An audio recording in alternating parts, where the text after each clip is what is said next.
Thank you very much. Welcome to everyone. My name is João Rebelo. I'm the president of the Portuguese Atlantic Community, which is partner of the Catholic School, the university, and also with the Heritage Foundation for this panel, which is about the future of NATO.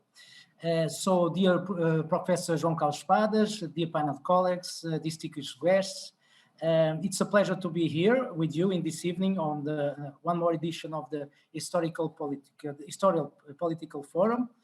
I would like to express my respect and compliment to Professor João Carlos Espadas for having organized at this time of great turmoil in our lives another high-level edition of the Historical Political Forum.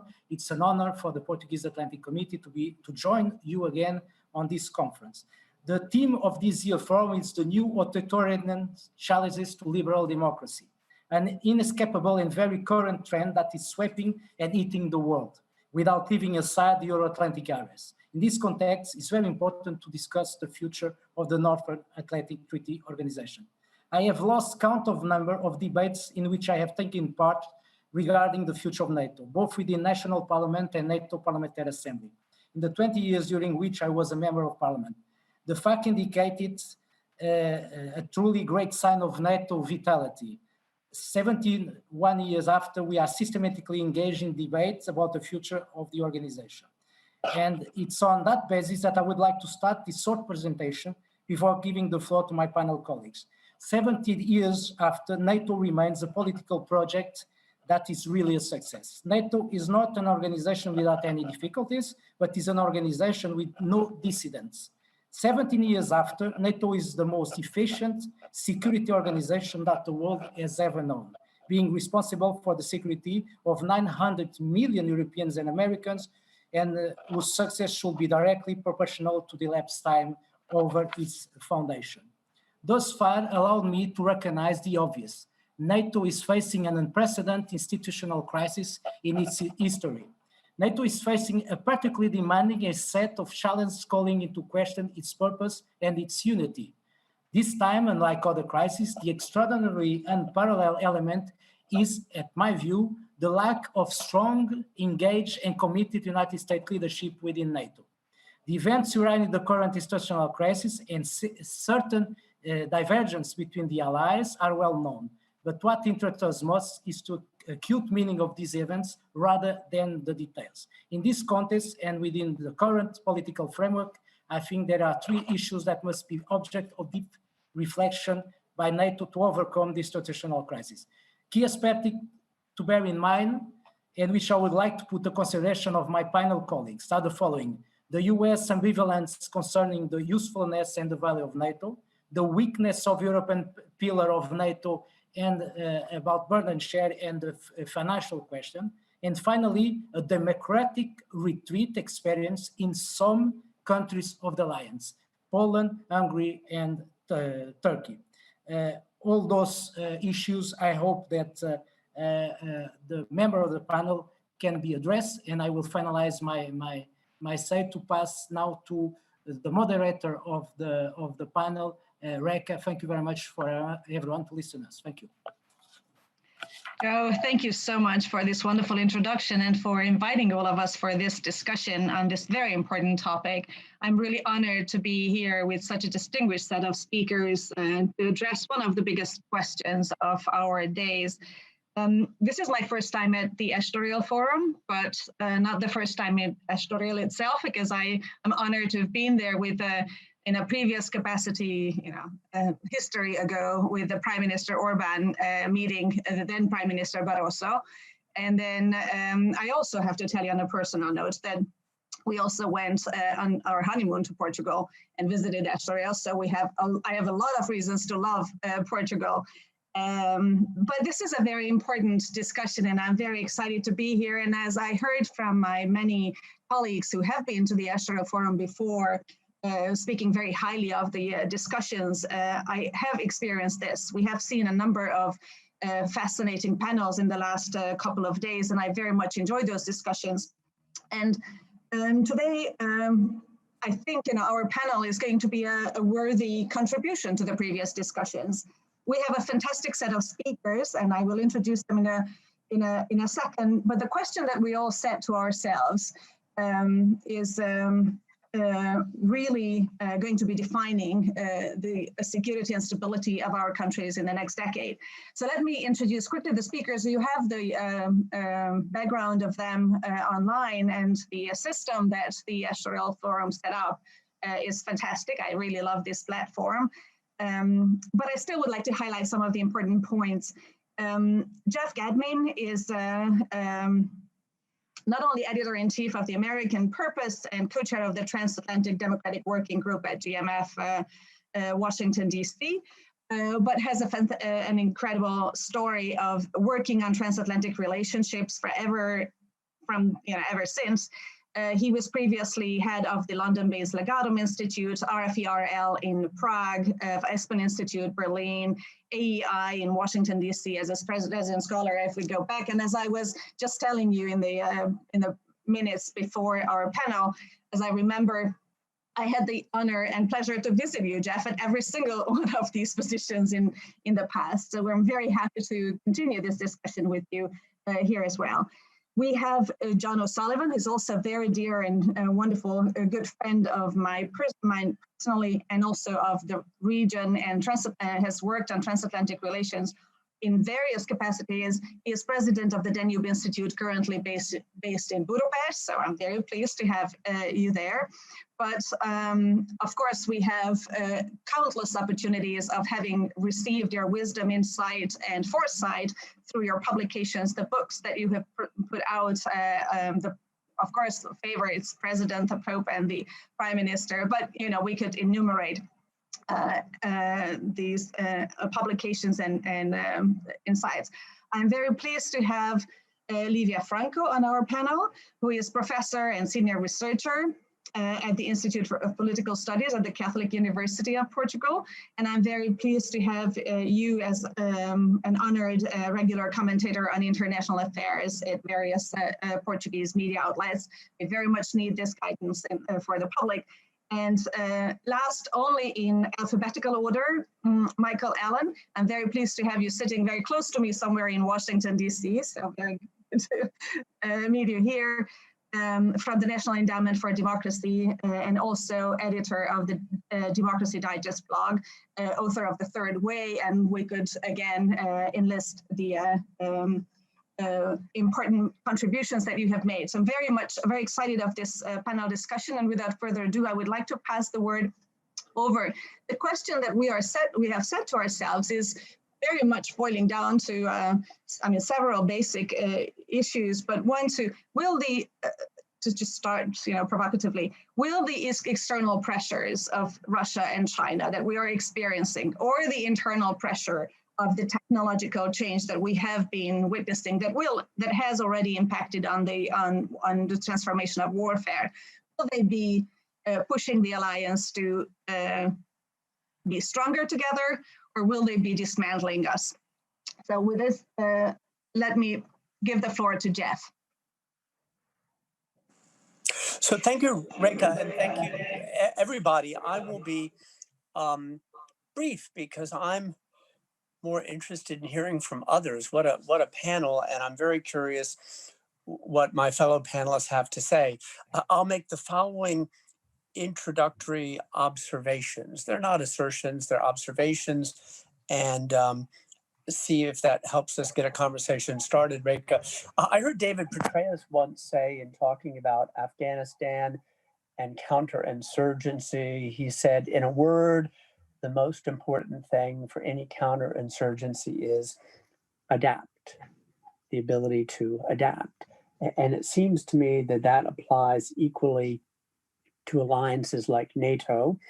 It seems to me that one of the issues that we in Washington frequently struggle with all the industriousness and IQ points and ambition, is to focus in the first order about why we're doing something or what problem we're actually trying to solve or manage. And it seems to me in NATO's life, we were relatively clear, and then things got harder quickly. So let me just suggest to you in bullet form that in a first period, NATO's purpose, why it existed, what problem it was trying to tackle, was pretty clear. To go back and remind you of that famous phrase, it was there to keep the Americans in and the Russians out and the Germans down. And then things got complicated, but thankfully so, because West Germany became a faithful junior partner to the United States and European neighbors. And then unification of Germany happened in 1990. And then the dissolution of the Soviet Union followed in 1991. And then we entered a period where things became cloudier. And I'll remind you that in those days, we had this debate under the rubric NATO out of area or out of business. It was an interesting proposition, and it carried us a bit, and it was not in and of itself unreasonable. But in my view, Reka and colleagues, we found out nevertheless quickly that national priorities varied. As a result, resource allocations varied, and some of the glue that held us together began to dissolve a bit.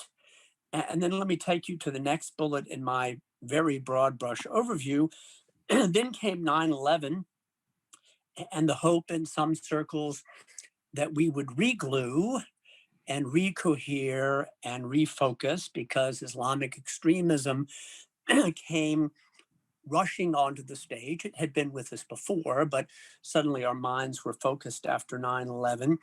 But here too, that clarity of purpose and that glue, well, not quite as some imagined for a variety of reasons, but failure in Iraq and our stumbling and getting stuck in Afghanistan hurt the West and the United States in a number of different ways. Russia itself evolved unevenly from potential partner to problematic partner to adversary, maybe, question mark.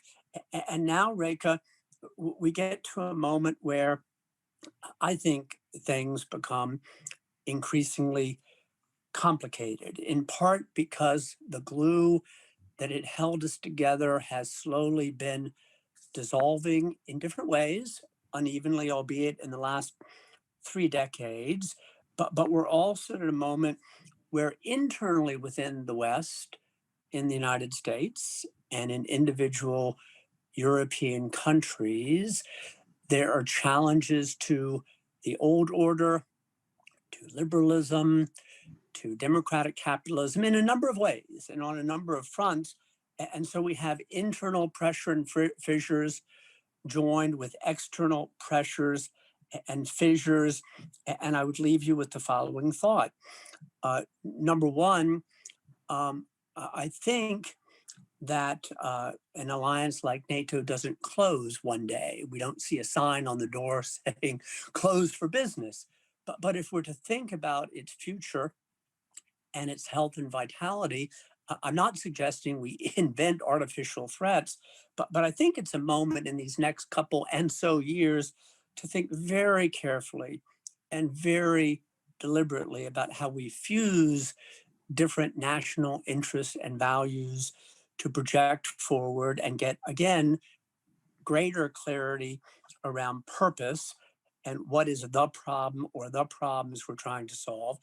And the second and last point, Reka, is I think President Trump and whatever comes next is important, and Boris Johnson and Angela Merkel and leadership so vitally central.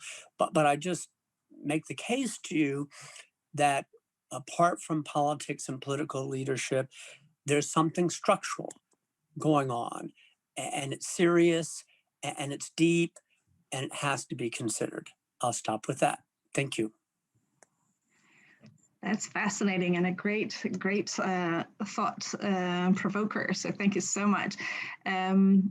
Let me give the floor to John, asking for his comments, and then we'll go around and allow you for commenting on each other and take the questions of the audience. So if the audience in the meantime can start sending us questions, the floor is open in a written form on Zoom. Don't forget to send us your questions. John. Reka, thank you for the introduction, and I'd like to thank João and Jeff for the sort of comments sparking off the discussion. I'm going to deal with some of their points en passant, but I have other points as well. Also, it's nice to be here, incidentally, and that, even from afar, but I will be honest and admit to João and the other João that on the whole, I'd rather be in the Hotel Palacio.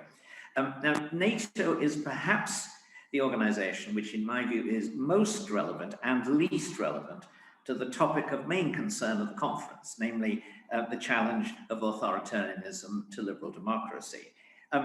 Let me just say, in a sense, it's least relevant in relation to the ideological debates within Europe and in America for this reason. I mean, NATO is a practical organization above all else. That's what distinguishes it really from many other international bodies. It has a task to do. People are trained to carry them out. They're risky. It's a really important fact that we are able to defend ourselves and have successfully done so for, I suppose it must be something like now almost 70 years. The two of the members of NATO in 1949, which did not fulfill the democratic criteria, were of course Portugal and Turkey. Portugal was not seen as a democratic country in a full sense, but it was seen as a friendly Western country, better than anything that the other side would offer, and it was brought into the club. And if you look actually today at some of the things said about Salazar and his government, even though from our standpoint we will be very critical of that government and of him, from the standpoint of the people building NATO, he seemed a practical and intelligent statesman doing useful things and giving a very important country in terms of naval concerns to the NATO side in the world struggle. NATO, so that's my first thing. And in the case of Turkey, of course, the famous remark there is aptly sort of listening for a long time to people in the cabinet for and against, right and left, about whether we should vote to admit Turkey, said at the end, he just simply rapped his pipe at the table and said, fought against Johnny Turk at Gallipoli, rather have him on our side than against us. So they were, in a sense, practical statesmen dealing with real problems, and longer term problems they would deal with in due course.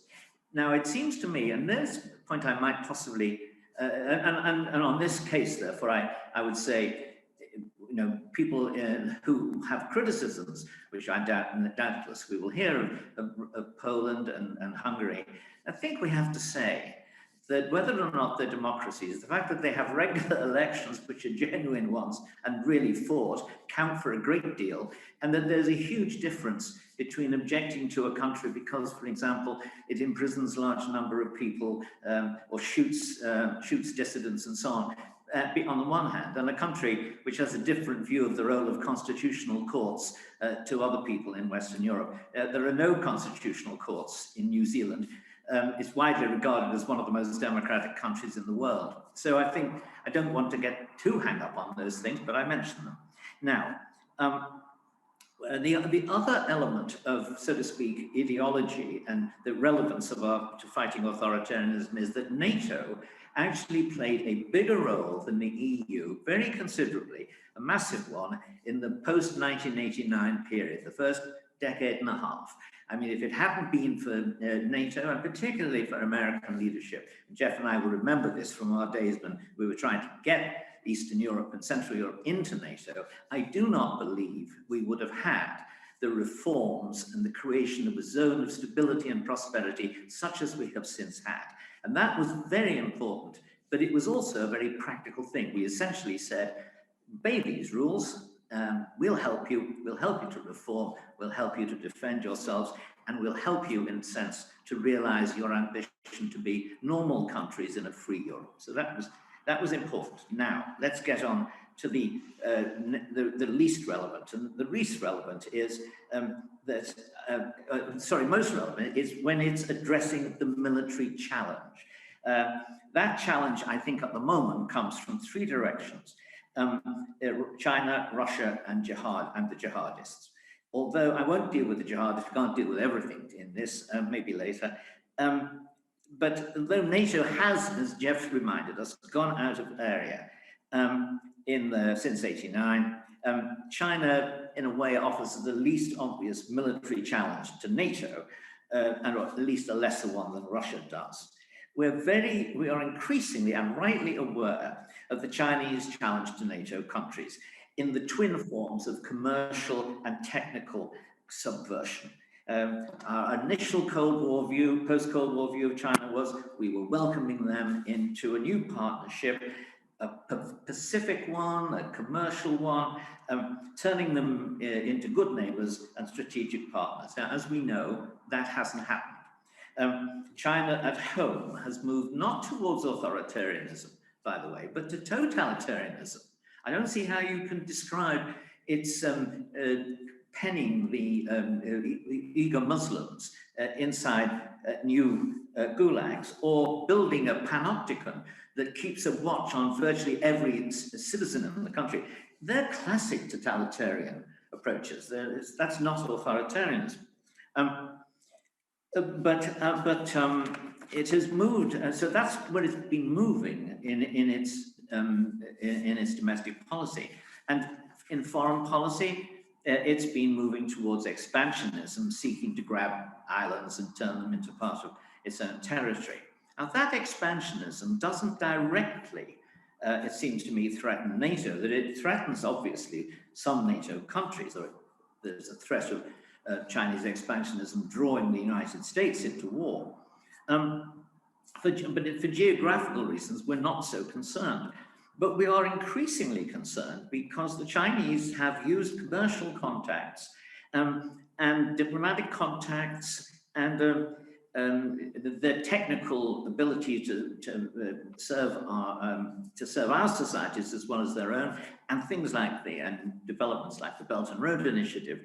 They have used those to draw us into a relationship of economic dependence on the one hand, and in a way that weakens our resolve to resist them in general, and maybe resist their allies.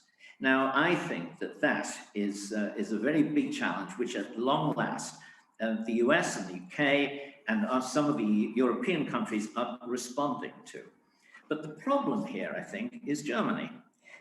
Germany is a very interesting country and has been a huge success story, as Jeff rightly pointed out. But it seems to me, at least, to have a new national ethic, which I would call commercial pacifism, which includes a third degree of anti-Americanism. And therefore, in NATO, when it's looking at its new challenge, its bigger challenge from Russia, that German commercial friendship with Russia does, it seems to me, place some limits on the degree to which we're able to respond effectively to Putin's challenge and to Russia's challenge. Now, that challenge is obvious, and it has been ever since the Georgian and Ukrainian interventions and occupations. It has stimulated a greater willingness in many, not all, European countries to take defense seriously. I think Poland is a good example, obviously, and the Baltic states, an obvious one. And I would say, by the way, Trump has helped to raise the necessity of defense as an issue as well. He said only what all recent presidents have said, but he's actually said it as if he meant it, and he's banged the table and shouted loudly. A lot of people don't like that. I don't like it myself. But on the other hand, it seems to have had some effect, not entirely negative. But it runs up against the fact all the time that although we can get all of the countries of Europe to resist Russia in moderate terms with the sanctions, I mean, most of the NATO allies have done exactly that, but they have also tried to play the other side of the road, particularly on Iran, for example. And there has been, it seems to me, failure to cohere as an alliance in a way that I would like. And I think, yes, the Americans with their unilateralism are partly guilty, but so are some of the Europeans. After all, see what Mrs. Merkel has said about some of those things. Now, I think there's a third element in this, and it's one, of course, Jeff must be tired of hearing me talk about it. It's the European security and defense policy. My objections to that is that it's a real problem for the Americans in the long run. Either the ESDP duplicates spending on defense, or it diverts spending on defense from NATO to itself. And it does so at a time when military dollars are in short supply, and when there are many other calls on every nation's resources. Secondly, when all is said and done, although the Americans have accepted it's going to happen,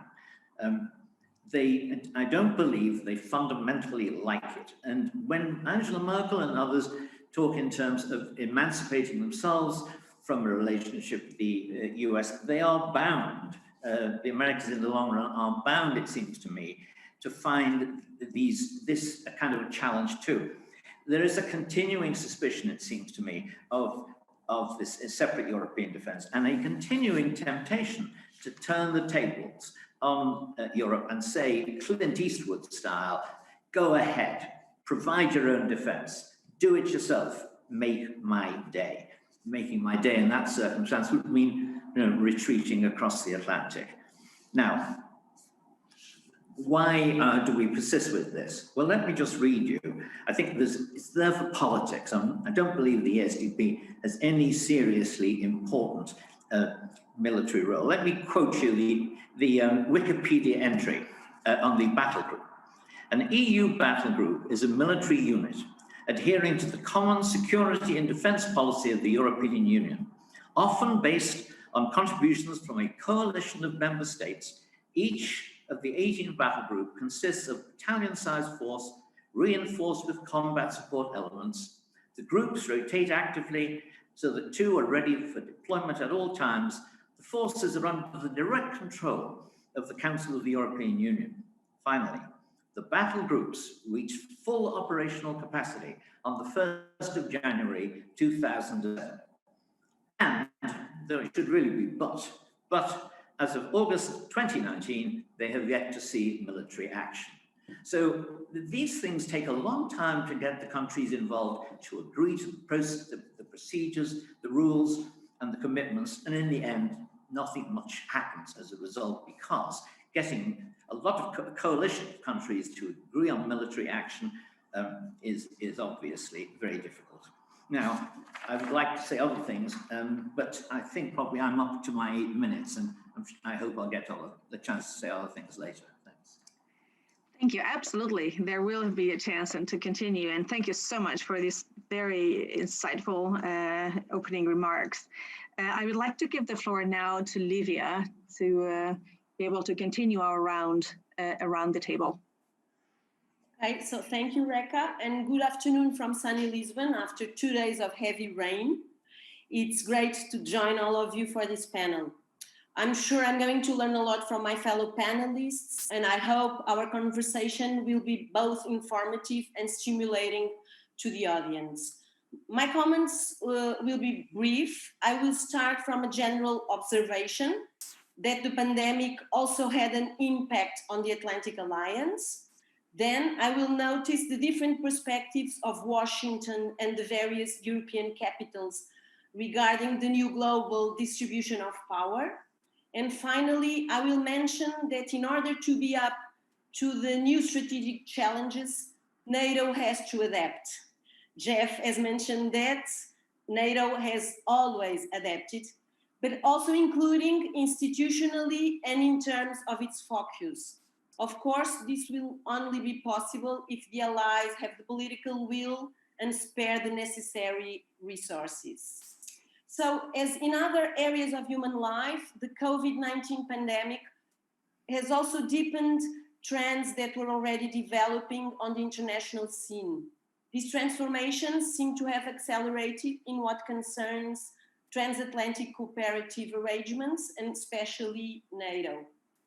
The Atlantic Alliance, as we all know, is the most complex and multidimensional multilateral relationship in international politics. NATO is at the same time a political and a military alliance, and it has long been under pressure. But I believe it was COVID-19 exacerbating pre-existing trends which definitely questioned the central core of the so-called liberal order, and by doing so, questions NATO's future once again. For 7 decades, Americans and Europeans together have been accustomed, through NATO and other institutions, to setting international rules based on the primacy of law and liberty, constituting what has been coined precisely the international liberal order. And yet, over the past decade and a half, the continuing erosion of the liberal order has resulted in growing volatility and uncertainty about the future of world affairs. This is obvious. Diffusing power away from the North Atlantic, and more importantly, turning Europe and its closer neighborhood once again in a theater of geopolitical competition between great powers. Moreover, until 8-9 months ago, the European capitals acted from the conviction that American presidents could change, and with them the way and style with which the administrations related to Europe, but at the same time, the big frame of American foreign policy towards the old continent remained unchanged. With the pandemic, it is no longer possible to continue working on this assumption. By saying this, I'm not referring to the growing frustration of Europeans with the current American global leadership or absence of it. I'm not referring either to President Trump's questionable way of managing domestically and internationally the pandemic. I'm referring essentially to the realization that the world continues to spin around, but in a global context that has definitely changed. To be clear, my main point is that COVID-19 crisis has confirmed to the world at large, and to the US in particular, that China is the other systemic rival. China was arguably the one power that best managed the geostrategic effects of the crisis, and that most skillfully worked its image, its soft power, on a global level. And this is anything but trivial if we take into account that it was from China that the new virus broke to spread all over the world. Consequently, and regardless of who is elected president in November, from now on, Washington's policy will essentially be determined by the fact that China is indeed its systemic rival. And yet, this is not necessarily the perspective of Europeans. Rather, European allies vary substantially in the way they view Beijing's policies and initiatives, looking particular to Italy or Bulgaria as examples. It turns out that this European strategic cacophony in relation to China does not please the US, which is already showing a short tolerance on this domain. Is Europe then in danger of becoming strategically irrelevant, letting itself get caught up in the Sino-American rivalry? And will this endanger NATO and its future? Not necessarily. But to prevent this from happening, transatlantic allies on both sides of the Atlantic need to work out the new terms of a renewed transatlantic relationship. In general and political terms, they can start in a very pragmatical level in building a common initiative to ensure equitable universal access to tests, medicines, and vaccines to defeat the viral pandemic. Then maybe in global terms, to help materialize a more resilient global economic model with the diversification of supply chains and perhaps a model which can be regulated by a new governance structure. But finally, and directly concerning the alliance, I would say that NATO has to remain, for one hand, a nuclear military alliance, but on the other hand, its action has to be bolstered by a transatlantic political forum with expertise to respond to emerging challenges. The truth is that in addition to exposing the new global bipolar distribution of power, the pandemic has also confirmed us that international politics is less and less determined by relations between states and more by non-state actors, from tech giants to NGOs to terrorists or transnational organized crime groups.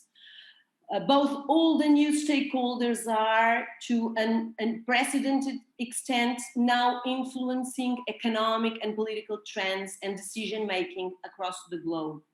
These emerging actors have different interests from those of traditional nation states and do not follow the same rules. In this context, the Atlantic Alliance will have to acknowledge that maintaining a completely state-centric structure and focus will make it increasingly difficult to effectively address problems in which non-state actors and new international challenges play a significant role. In other words, the Alliance must rapidly adapt its tools in order to deal with the new complex international reality in a comprehensive way, be it in facing the various forms of proxy wars between global and regional powers, or cyber attacks, or information warfare, or non-state actors targeting critical infrastructures, or energy security, public opinion manipulation, etc., etc., etc. To conclude, will the next US administration and European countries be interested in this new transatlantic relationship, old transatlantic relationship with a new focus and perhaps a new institutional basis? Maybe. After all, independently of who will sit next in the Oval Office or who's sitting in Brussels and in other European capitals, there is an axiom that has proved timeless again and again, that in politics, it is always better to have allies, at least as long as they are not too expensive, of course. I hope these insights will constitute food for debate. Thank you, and over to you, Reka. Thanks, Livia. Indeed, they are. With this, I'm very happy and honored to give the floor to Michael. Michael, the floor is yours. Thank you, and thank you to João and his colleagues for the kind invitation to contribute to this vital forum. As some of you may have observed, last week Timothy Garton Ash addressed the Prague Forum, in which he addressed the authoritarian challenge. He said the four critical factors in responding to that challenge were truth, strategy, responsibility, and solidarity. And of course, NATO has been the institutional embodiment, as John alluded to, of democratic solidarity for over 70 years now. But I think it's worth noting that 70 years, there are three factors really underpinning that 70-year sustainability of democratic solidarity, which to my mind are historically exceptional and therefore fragile. Firstly, of course, there's the US security umbrella, which one should not take for granted. NATO was the first US military alliance to which it committed since it ended its alliance with France, its revolutionary alliance with France in 1800. Secondly, NATO benefited from the establishment of a rule-based multilateral international order, which of course is now fraying and fragile. And thirdly, a global consensus around Western liberal democratic values vis-a-vis a rival ideology that provided a critical political and organizational cohesive. That ideological consensus too is under threat. So NATO, I think, is at something of a strategic impasse. It may not be the case, as French President Emmanuel Macron has suggested, that the organization is brain dead. That seems something of an exaggeration or over-egging the pudding, as we say back in Britain. But last week, the NATO Deputy General Secretary, Messier Giona, did concede that NATO and the wider West were confronting a new, what he called a new Sputnik moment, in which the wider West was on the verge of a power alien to our fundamental values, threatening to overtake the West. So it's clear that NATO has a number of strategic challenges. I just want to focus on two. One is the question of democratic backsliding, which has been alluded to. But I'll begin with perhaps the most pressing challenge, which is the changing nature of warfare and interstate conflict. We had in the previous session in more detail about the threat posed by Russia, China, and other state actors. I would simply add that these new forms of hybrid warfare present particularly acute problems and dilemmas for NATO and democratic states, principally because such hybrid techniques as cyber attacks deliberately obscure, of course, the threshold for detection and for attribution that would trigger and legitimize a NATO response. It's worth noting that NATO's much invoked Article 5 only commits NATO members to mutual defense in the event of an armed attack. The phrase armed attack is mentioned 3 times in that clause. Metaphorically speaking, it seems to me, we're talking about the difference between trench warfare and blitzkrieg. NATO and the West have trained, if I can mix the metaphors, have trained for sumo wrestling, while our adversaries are employing mixed martial arts. And of course, NATO and democratic states are particularly vulnerable to hybrid warfare and hampered in their ability to respond for 2 principal reasons. Firstly, as we know, autocratic powers are largely unitary actors, which facilitates a coherent, disciplined, proactive strategy, while democracies are pluralist and diverse, which makes us less able to act in such a coherent fashion and more vulnerable to divisive tactics. And secondly, before activating any response to attacks, NATO, like its democratic member states, requires firstly a consensus between key stakeholders, and secondly, is constrained, like its member states, by public opinion and by adherence to international norms and rule of law. The second problem is that of democratic backsliding. NATO, as has been observed, has never been entirely free of, shall we say, the political ambiguities when it comes to the liberal democratic credentials of its members. Portugal has been mentioned, Turkey, but Greece, of course, was ruled by a military junta from 1969 to 74. But during the Cold War, such political divergences were less germane to NATO's, or less problematic to NATO, principally because they didn't threaten to divide the common purpose or to undermine the shared values against a common existential threat. By contrast, when we have a cluster of illiberal, autocratizing members, that entails certain political and operational vulnerabilities to NATO, which need to be addressed. Yet, as we know, NATO lacks any mechanisms, any forum even, to enforce liberal democratic norms, partly because it operates by consensus, as I said, which gives member states a veto,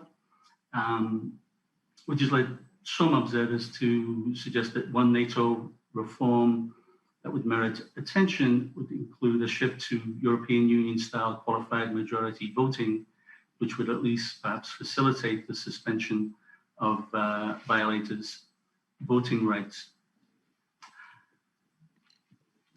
I would add that by way of conclusion, it's well known that Lord Ismay, the founding Secretary General of NATO, observed that the purpose of NATO was not only to keep the Russians out, but to keep the Americans in and to keep the Germans down. And again, it's been observed by other commentators that NATO's principal purpose was not only to deter Soviet aggression. If you look, for example, at the 30-page Senate resolution with which the United States committed itself to NATO membership, the Soviet Union is only mentioned once in that document. NATO's purpose was also, of course, to deter the emergence of new forms of violent militarism, shall we say, and also to foster European integration. That, of course, leads us to the question, and I'll conclude on that. If Lord Ismay was with us today, how would he summarize NATO's mission, and what would that tell us about the strategic priorities that the organization must address today? Thank you. Wow, what an incredible tour of the top around the various opinions and insights. It's fascinating, and I only just wish we had more time, because as I understand, there are a number of questions. Joao, do you want to raise some of these, if it's possible, with this little time that we have?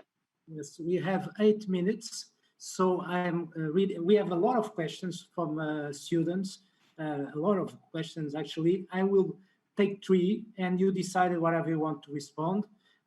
Some of them are repeated by the students, but I will take 3. First, from the student Manuel Pires Coelho, is a student from Escola Náutica Infante Henrique. I quote, "Trump has expressed his intention to leave NATO if membered on 2% GDP, as agreed. Could NATO survive without the United States?" The other question from Rodrigo Vassal, a student from the Catholic University. Should NATO, I quote, "Should NATO have more interventionist policy in conflict around the world?" And then finally, a third one, Wish Sima, also from the Catholic University, and I quote, "Does NATO have a single common strategy on China CCP agenda, or are there 13 different separation strategy on the subject?" So that's the 3 questions I put on the panel. Only 7 minutes, but I think you can give us a short question on a short comment on each one. Can I ask João to repeat again the third question? Yes, please. Third. Yes, of course. Does NATO have a single common strategy on China CCP agenda, or are there 13 different separate strategy on the subject? Thank you. So let's start. John, yeah, I can see John wanting to give a first shot. Hearing, rather than desiring, but okay, just do the 3 quickly. Well, the most important one is, can NATO survive without the United States? I don't believe so. I'll tell you what, I think that the 3 reasons given by Michael, are still valid. I mean, at the moment, we are facing a threat which you never expected to, and is quite a subtle and difficult one from Russia. And everyone is aware of it, so that's there. Secondly, to keep the Americans in my view, that's essential, because without the Americans, and here we come to the third one, without the Americans, whose presence in Europe meant not only that they were keeping the Russians out, but that their presence meant no single European power could go to war or have a serious conflict with any other. The US presence in Europe was vital to European peace and security, internally as well as externally. And I think that still remains the case.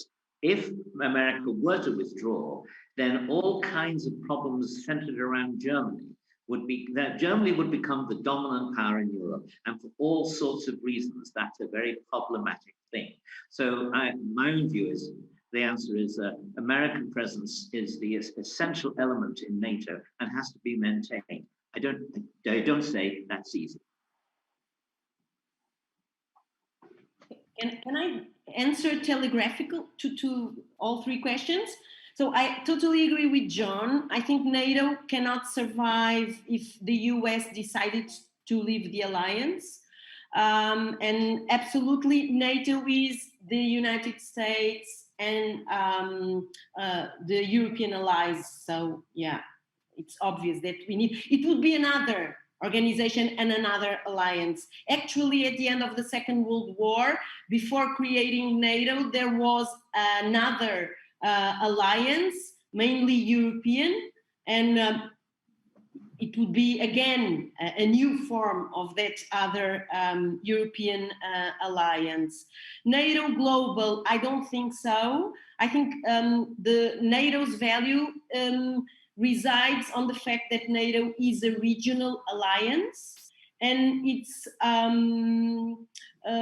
vocation has to understand that and to respect that. So I think that NATO can, to be a successful alliance, NATO has to be regional, although I understand that several of the current challenges are, of course, of a global nature, but NATO has to answer those challenges with a regional answer. And finally, Luis, questions regarding China.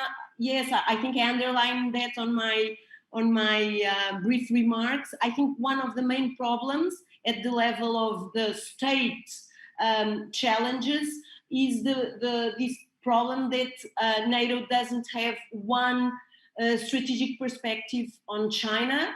What China means to NATO? Is it a threat? Is it a challenge? Is it just a pragmatic relation? And I think that's a huge problem. And in political terms, I think that NATO and its allies have to quickly answer that problem.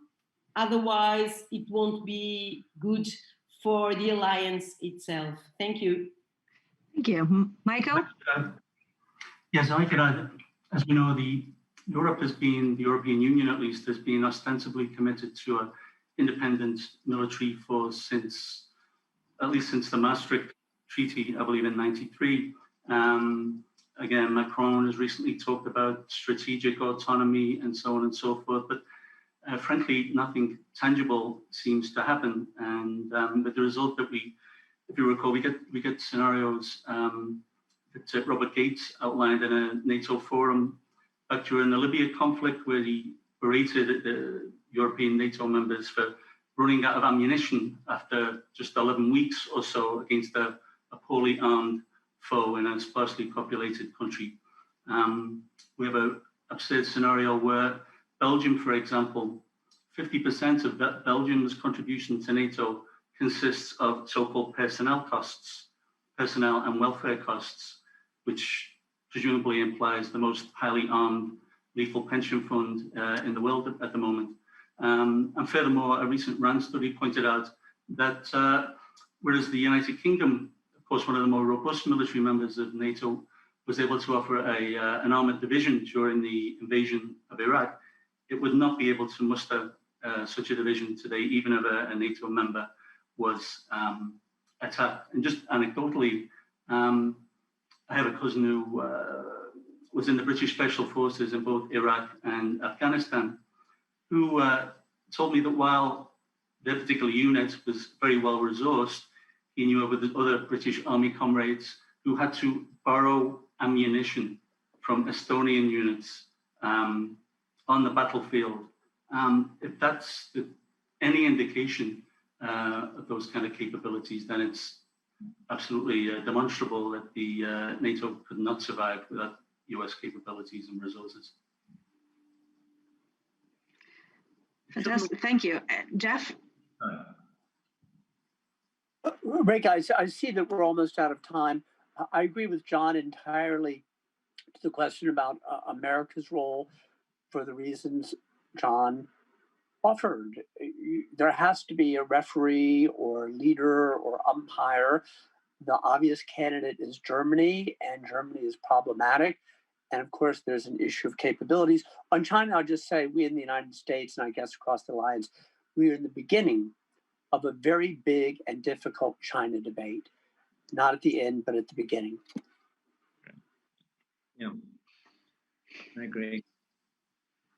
Absolutely. I think on this note, we already have identified the rationale, the reason, and the interest of NATO for all of us. Thank you. And with this, I don't know if Joao would like to say a farewell word, or I would like to just thank you all for the contributions and your insights. I think it was a fantastic discussion and we were on time. So thank you so much for your contributions. I very much appreciate and look forward to continuing. We've got lots to discuss. Bye-bye.